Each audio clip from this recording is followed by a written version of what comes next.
Jemaat yang dikasihi dalam Tuhan kita Yesus Kristus, tiba saatnya bersama kita akan merenungkan kebenaran firman Tuhan. Oleh karena itu mari bersama kita satu dalam doa menyerahkan perenungan ini pada Tuhan. Kita berdoa. Ya Tuhan, bukalah pendengaran, pikiran dan hati kami, dan terangilah dengan Roh Kudus sehingga kami mampu mendengar kebenaran dan memahami kehendak-Mu di dalam firman yang dibacakan dan diberitakan. Sehingga oleh tuntunan Roh Kudus-Mu juga kami dapat mewujudkan dalam kehidupan setiap hari. Amin. Jemaat Tuhan, mari kita berdiri. Bersama kita akan mendengarkan firman Tuhan yang dibacakan dari Alkitab. Haleluya.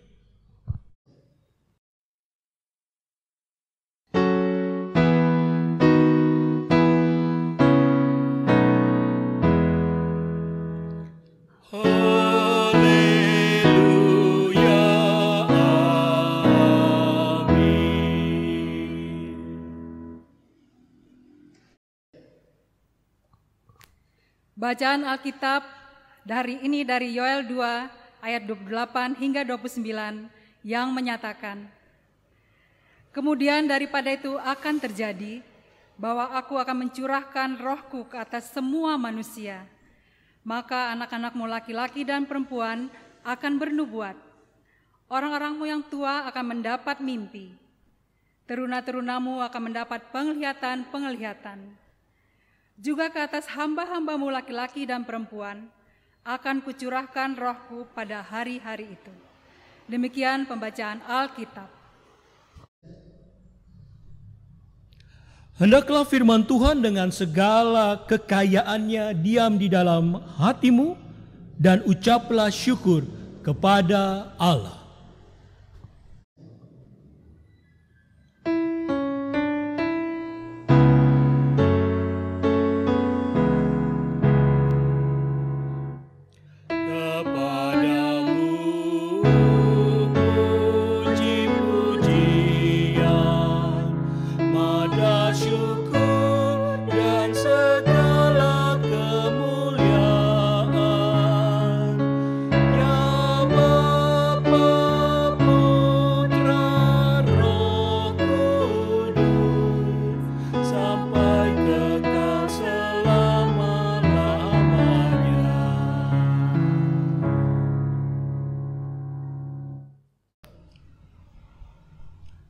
Nabi Yoel adalah seorang nabi yang melayani di sekitar Bait Allah.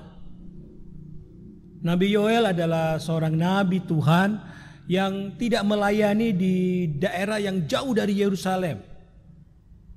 Ibu bapak yang dikasihi dalam Tuhan Yesus Kristus, Nabi Yoel adalah nabi yang biasa mungkin digolongkan nabi kultis. Artinya dia dalam pelayanannya dia berada di seputaran Yerusalem, terlebih khusus di daerah di wilayah di mana Bait Allah berada.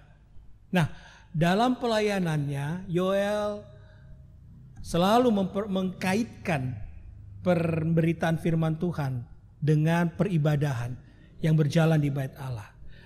Ibu bapak, kalau kita perhatikan baik-baik maka satu pesan penting Yoel dalam kitabnya ini yang mau disampaikan kepada jemaat Tuhan, yaitu tentang hari Tuhan yang digambarkannya dengan akan ada wabah belalang yang akan menghancurkan kehidupan perekonomian masyarakat.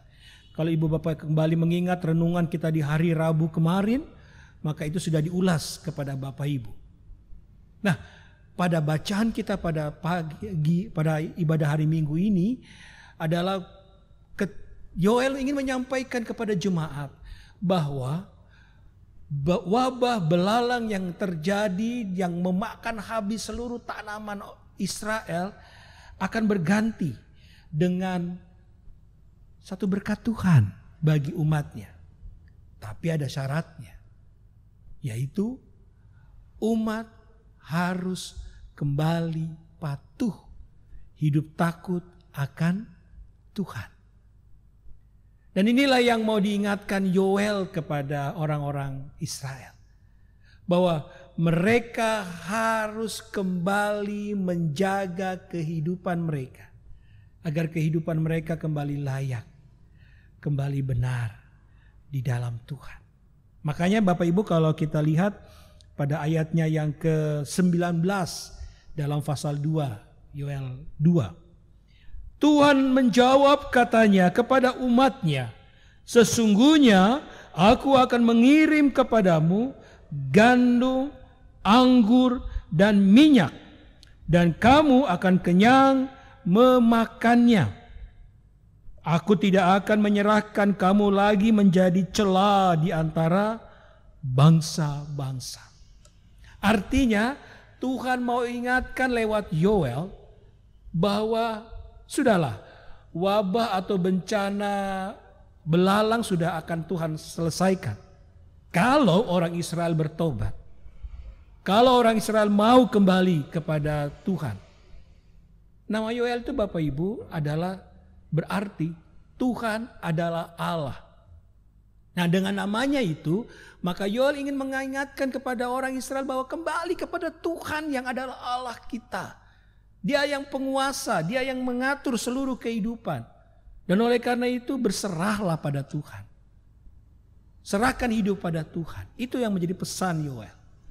Kalau umat bertobat, maka Tuhan akan mencurahkan kembali berkat-Nya bagi umatnya. Dan satu hal yang indah yang mau diingatkan Yoel kepada umatnya adalah ketika berkat Tuhan itu turun bagi umatnya, maka yang terjadi adalah, dia katakan dalam ayat 28. Kemudian daripada itu akan terjadi bahwa aku akan mencurahkan rohku ke atas semua manusia. Roh Tuhan akan dicurahkan kepada umat yang sudah bertobat. Yang sudah mau memperbaharui, memperbaiki kehidupannya agar kembali benar di dalam Tuhan. Roh Tuhan akan turun kepada anak manusia, kepada manusia, pada Israel. Dan roh Tuhan yang turun itu dikatakan, maka anak-anakmu laki-laki dan perempuan akan bernubuat. Bayangkan ibu bapak, yang bisa bernubuat itu nabi. Imam tidak, imam melayani di bait Allah. Yang bisa bernubuat hanyalah kalangan para nabi. Maka dikatakan anakmu laki-laki dan perempuan akan menjadi nabi. Yang akan memberitakan kebenaran Tuhan. Kalau roh Tuhan ada pada orang tua, maka orang tua bisa mendidik anak-anak menjadi orang yang benar. Para orang tua akan bisa membimbing anak-anaknya memiliki hidup yang baik. Maka dikatakan hidup mereka menjadi benar. Dan disimbolkan oleh Yoel. Mereka bisa bernubuat. Bahkan orang-orangmu yang tua akan mendapat mimpi. Artinya apa? Mimpi itu maksudnya adalah harapan ke depan. Yang tua-tua tidak berpikir, oh sebentar lagi saya mati, oh sebentar lagi hidup saya selesai. Tidak.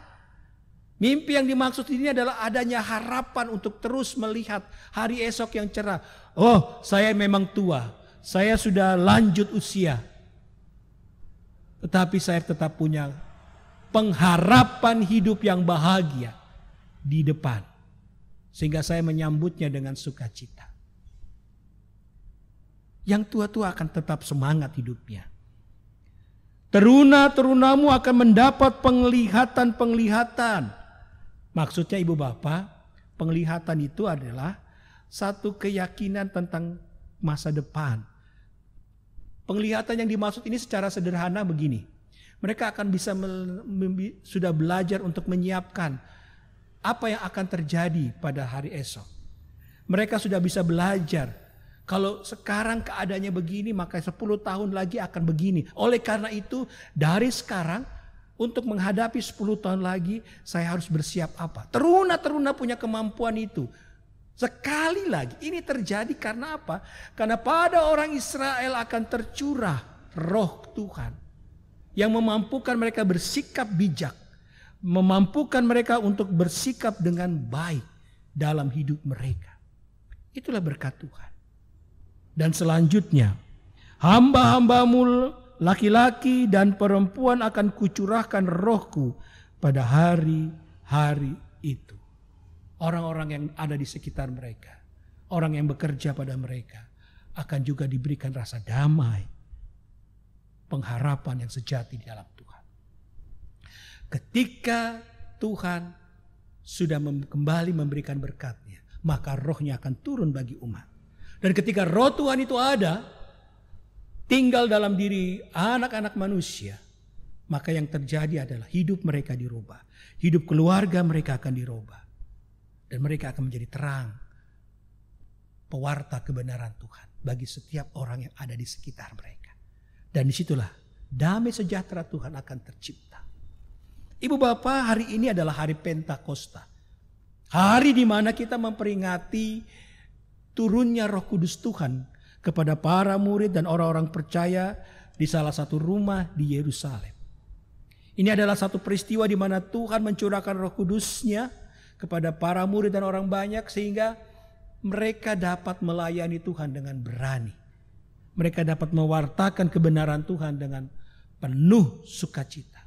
Dan hasil dari pencurahan Roh Kudus ini salah satunya adalah Petrus berani bersaksi di hadapan orang banyak di salah satu serambi di Bait Allah.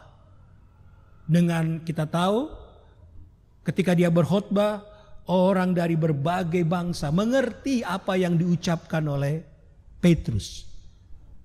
Nah, ibu bapak, hal yang menarik di sini adalah dalam khotbahnya di Bait Allah itu, Petrus dalam Kisah Para Rasul 2 ayat 16 dan seterusnya, dia mengutip Yoel pasal 2 ayat 28 sampai 32 sebenarnya secara lengkap.